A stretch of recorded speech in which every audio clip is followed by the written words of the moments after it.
Okay, Kelly. All right. Well, good morning, everybody. Welcome to Bar Talk on this March 29th, 2021. I'm Kelly McDonald, the president of the MSBA. With me today, we've got Angela Armstrong and Justice Mullen, our guest speaker. Thank you all so much for being here on this beautiful Monday, the blustery calm after the storm, I suppose it is. We're going to go ahead and turn things over to Justice Mullen, who is currently the Chief Judge of the Maine Superior Court. If you have questions about what's going on with the Superior Court, please put them in chat, and either Justice Mullen will see them and answer them, or Judge, if you don't need to monitor the chat function, Angela and I will do that as well, and we can jump in and ask any questions that get posed as well. So, Your Honor, thank you so much for being here, and the floor is yours. Well, thank you. Good morning, everybody, or yeah, it's still morning. I want to thank everyone for giving me the opportunity to address your members today. Before I start, two things. One, I want to admit this is not a birthmark. This is a bruise. I opened up camp this weekend, and even though it's supposed to be a non-contact sport, it wasn't. So that's the explanation for that. The other thing I see is in the lower right-hand corner of my screen, I have Justice Alexander sitting there looking at me, and it brings me back to when I used to argue cases in front of him. So if there was a way I could mute him, I would, but I can't. So whatever he wants to know, I'll try to answer. I realize we have a limited amount of time this morning, so I want to make sure right off the bat that I want to assure your members that we, as the judicial branch, welcome any and all ideas as to how to challenge or how to tackle the challenging tasks we have ahead, which is namely start to reopen the courts more than we have so far. And reduce the backlog of cases, both civil and criminal, that are clogging our dockets after a year of virtually no jury trials. I want to assure you that civil trials haven't been forgotten.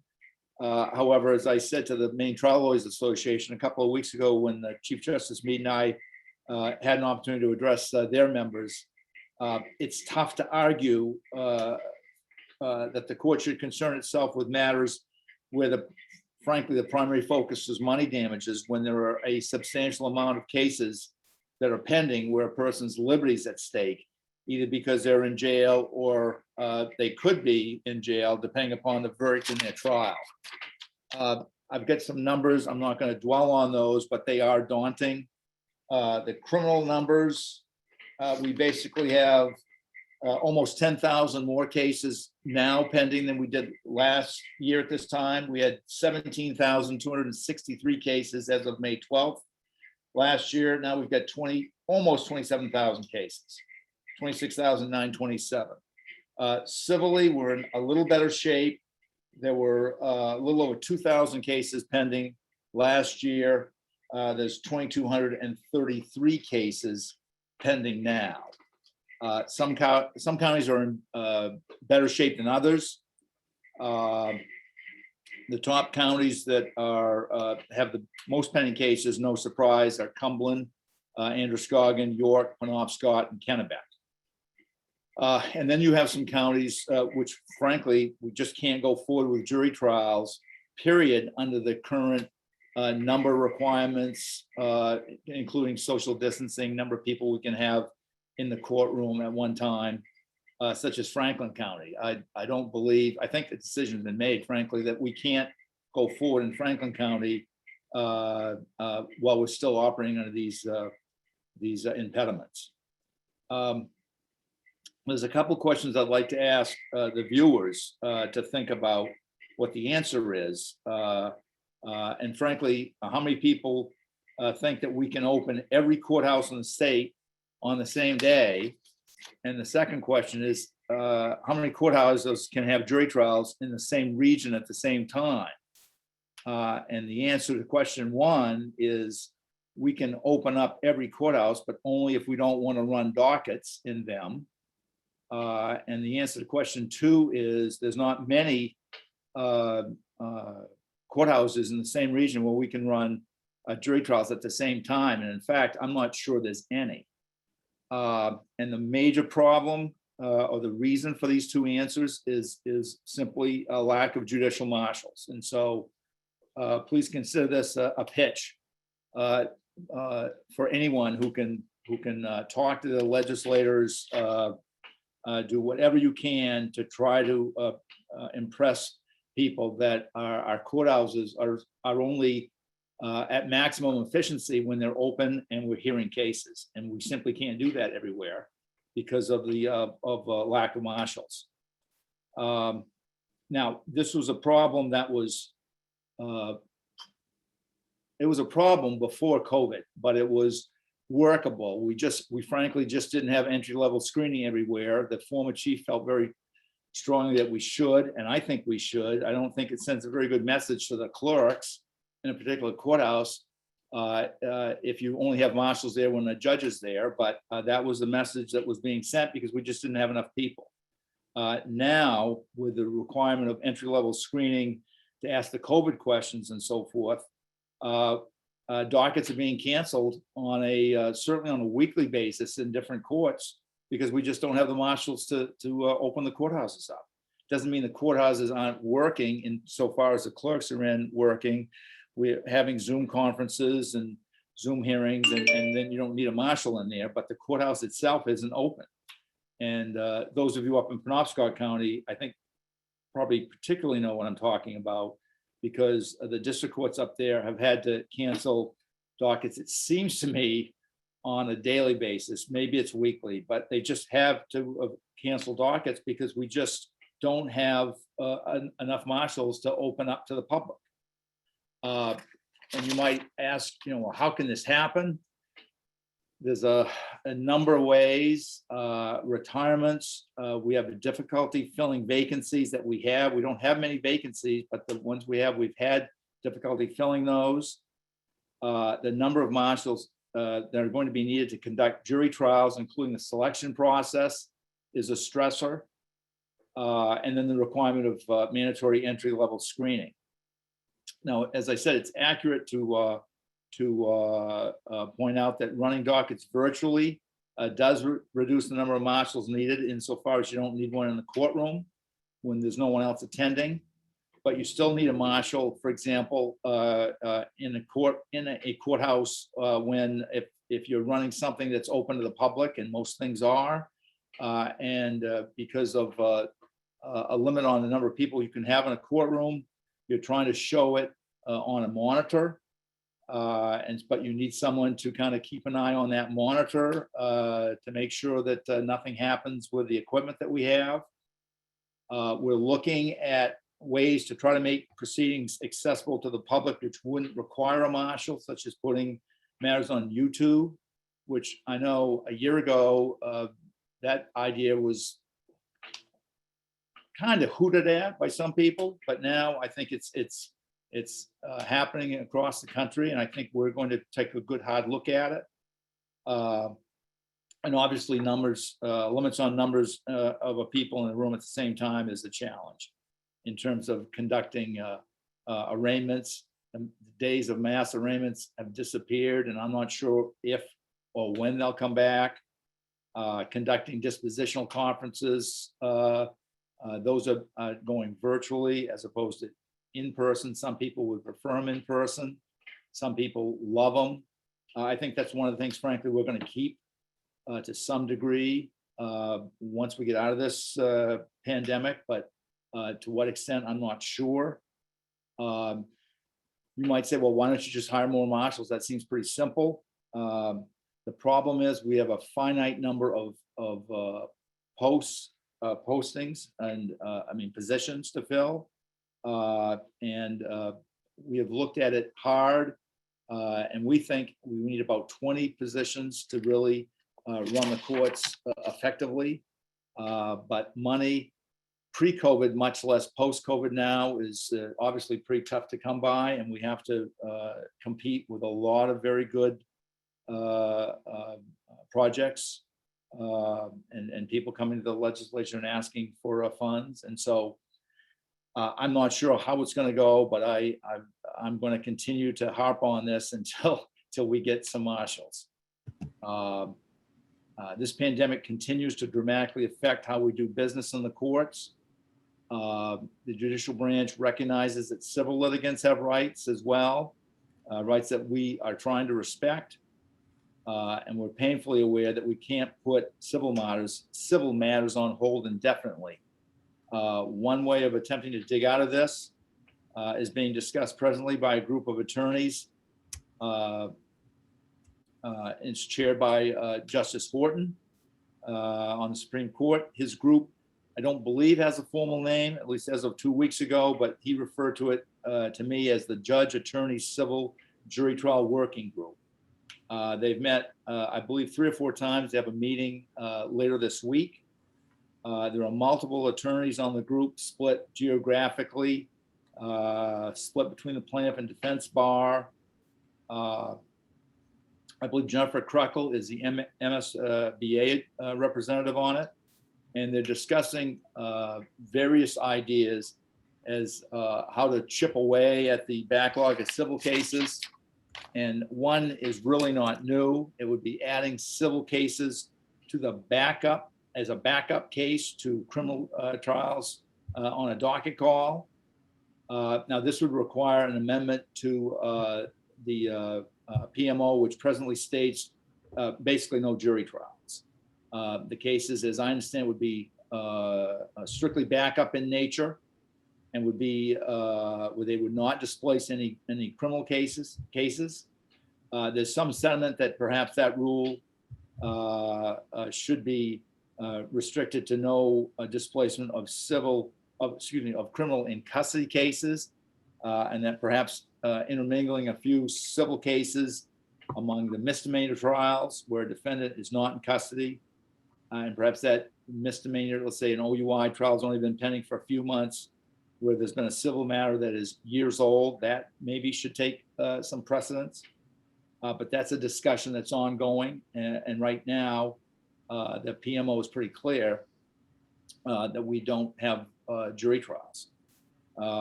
Attorneys Drury and Chris Lewis, I believe, have already come up with a list of cases at the suggestion, I think, of Justice Horton's group, where they have these civil cases pending, ready to go. They'd be perfectly fine with having them on backup status. And so we're taking a look at that. The other concept involves virtual jury selection, which is a little more complex. The suggestion, as I understand, is that questionnaires would be sent out to jurors electronically with paper copies to those who have no internet access. There'd also be some type of program at the courthouse, which would scan the return questionnaires and rule out jurors depending upon the answers to certain questions where everyone agrees that if they answer yes to this question where you should be answering no, we wouldn't have to sort those out. They would just be automatically bypassed. Those jurors who pass the questionnaire test could be virtually voir dired by counsel and the court. There'd be breakout sessions for exercising challenges, individual voir dire, etc.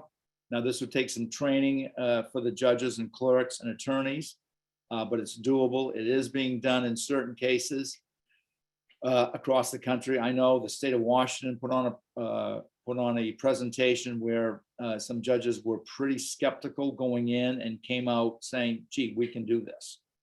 And so that may be on the horizon. The book hasn't been closed completely on virtual jury trials either, but that's a much bigger project with much more significant challenges. And that's probably a topic for another day as well. The group is putting the finishing touches on these proposals, as I understand it, with a hope to be finalized either later this week or during the month of April or May, and then present it to the law court and the trial chiefs.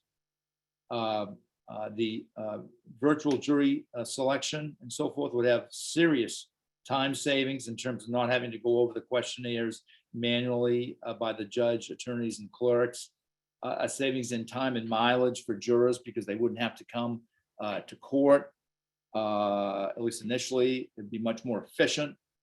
I think the voir dire, there's two trains of thought on that. I think it actually could be a better quality voir dire because instead of looking at someone, yards across the courthouse, a courtroom, you'd be looking at them much closer, albeit on a TV screen, and you could eyeball them, I think, pretty well.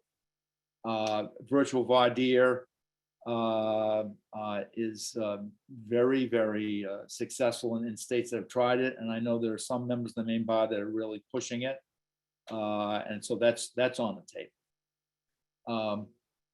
There's also judicial settlement conferences we're trying to do, and we're trying to involve active retired judges.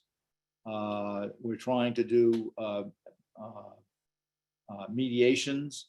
There's been some suggestion that the attorneys would do volunteer mediation. I think anything that can get people focused on a case, I think would be helpful. And the old adage back when I started in 1979 is still true today. I mean, exposure to trials settles cases, and I think it settles criminal cases and civil cases. And so if we can just get cases in a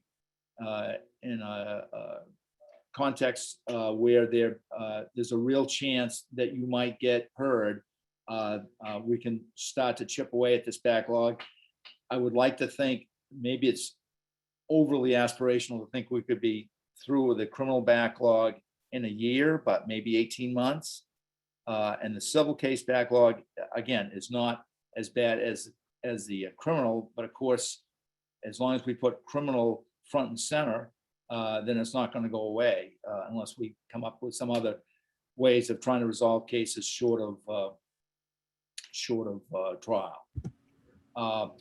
Before I finish, I want to make sure that people understand what the law court and maybe some of your judges are talking about when they talk to you about case priority types or the judicial branch's priority scheduling policy, which is mentioned in various PMOs.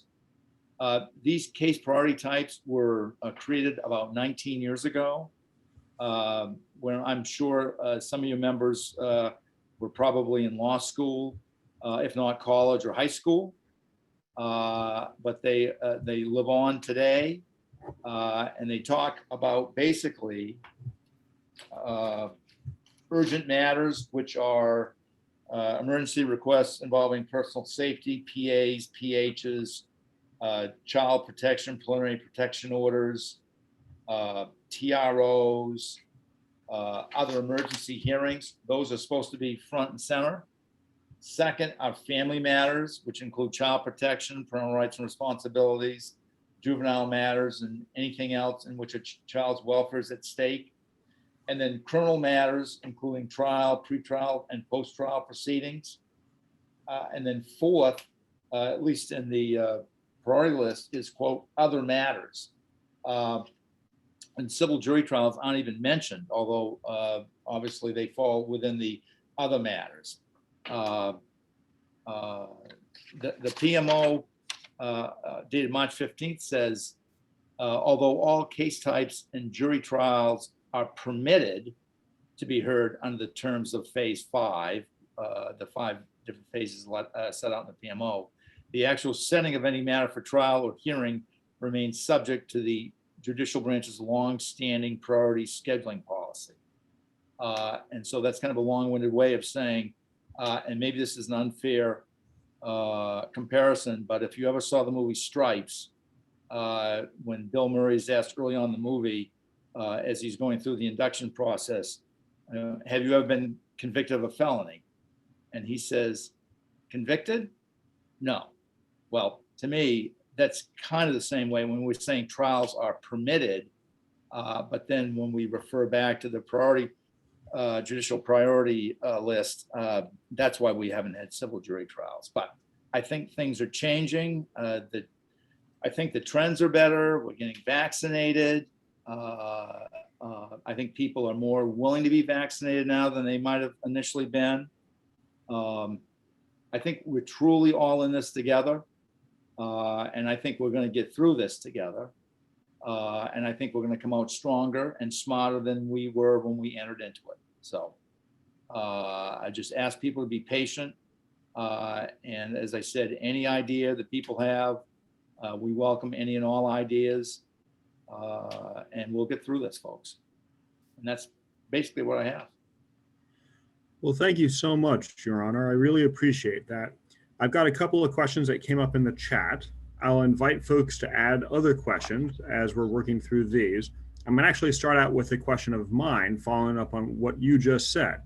To the extent people have ideas that might help solve these problems or address them, where should those ideas go? Should they be directed to you, to the working group, here to the MSBA where we can pass it on to the working group?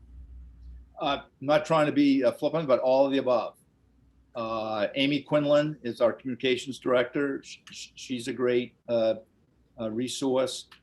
Ted Glessner, the state court administrator. Chief Justice Meade, Associate Justice Gorman, Chief Judge French, myself. Our emails are pretty simple. My email, I don't think it's a big secret, is all in lower caps, robert.e.mullen@courts.maine.gov. I don't think any idea, is not, if it's worth the time to write it out, then I think it's worth the time to consider it. So, and we aren't the end all and know it all. Attorney Baber has made some good suggestions about civil bench trials. So I just, don't think that it's already been thought of, because it may not have. So any ideas are welcome. Excellent. And I'll also offer to you the invitation that we do have our summer bar conference coming up in June. That's going to be a fully virtual event. And if you think it's useful, we could take one of those breakout sessions and dedicate it to a brainstorming solutions to particular problems that you might have. I'll just plant that seed and we can talk further about it. Good. One of the questions that came up with regards to the marshals, Rita Ferry wanted to know more details about why you have open positions right now. Obviously, you also have you need additional positions to be created, and you need the funding for those, as you said. But why do you have open positions? Is it the starting pay? Is it the training requirements? Again, I'm not trying to be flippant, but kind of all of the above. Now, in terms of marshal positions, I don't want to, overstate the number of positions that are vacant. I think it's only like 2 or 3. Okay. Statewide, but the starting pay is not that significant, at least to some.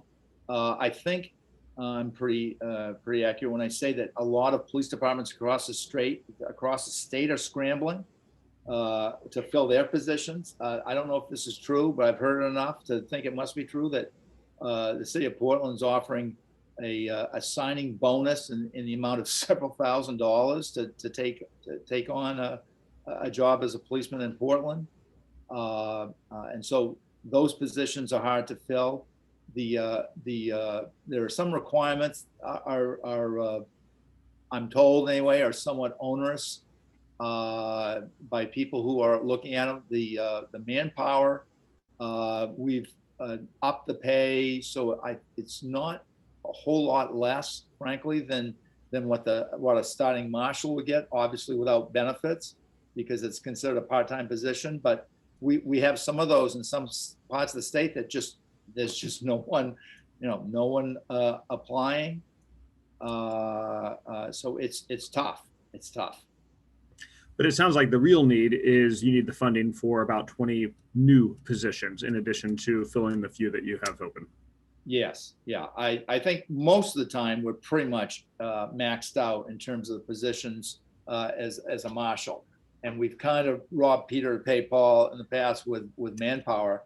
But in various parts of the state, there's just no no interest in taking a manpower position on. Sure.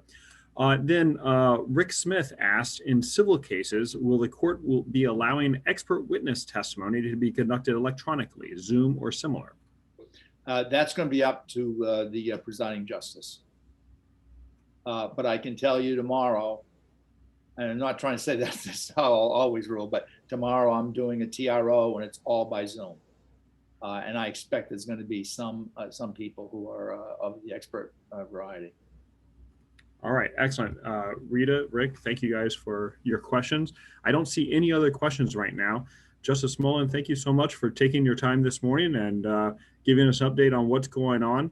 The association stands ready to assist however we can in all of this. And we really appreciate you taking the time to fill us in. Anytime. Thank you. I appreciate the opportunity. And of course, feel free to stick around. We just have another minute or two before 11:30. So we're gonna actually, I'm super excited to share a Simply file with you, which is an email management system. We're gonna save that for another time because it's gonna take 4 or 5 minutes so I can share my screen and show how cool it is. In terms of specific announcements, I think the only one I want to highlight on the judicial branch side is just a reminder that it is Court Administrative Week. Angela, what would you like to highlight for the association? I think the primary one would be the judicial evaluations that are going on right now through the end of the month. They close as of 5 p.m. on the 31st, which is Wednesday. So please take time to fill those out if you have kept putting it off. We really appreciate the input. There are 16 judges. And that input is, that's what informs the testimony that I or whoever the representative from the MSBA offers to the legislature. And so just these last couple of weeks, I've appeared at, 4 or 5 nomination hearings and summarized the feedback that you all have offered to the association to the Judiciary Committee. And without that input, we don't have much to say. So please do fill out those forms. My gratitude is that the ice is starting to go out and it's almost time to dust off the canoe paddles. I'm hoping to take my family whitewater canoeing on the Passagasawakiyag River next Saturday. That's our big plan. That's what I'm looking forward to. Angela, you offered up the wellness tip, organizing your workspace at home or in the office. Geez, I need some ideas about this. Well, it's decluttering is supposed to help declutter your brain as well. So, and then make you a much happier and your wellness better. So just a little tip. Excellent. Well, it is just a minute past 11:30. I like to bring this to an end in a timely fashion. I really appreciate everybody being here today. We'll see you next week. You can see their upcoming guests. We have a number of guests coming up. If you have requests for a specific guest, let us know. In the meantime, I hope you all have a great week. Take care. Goodbye.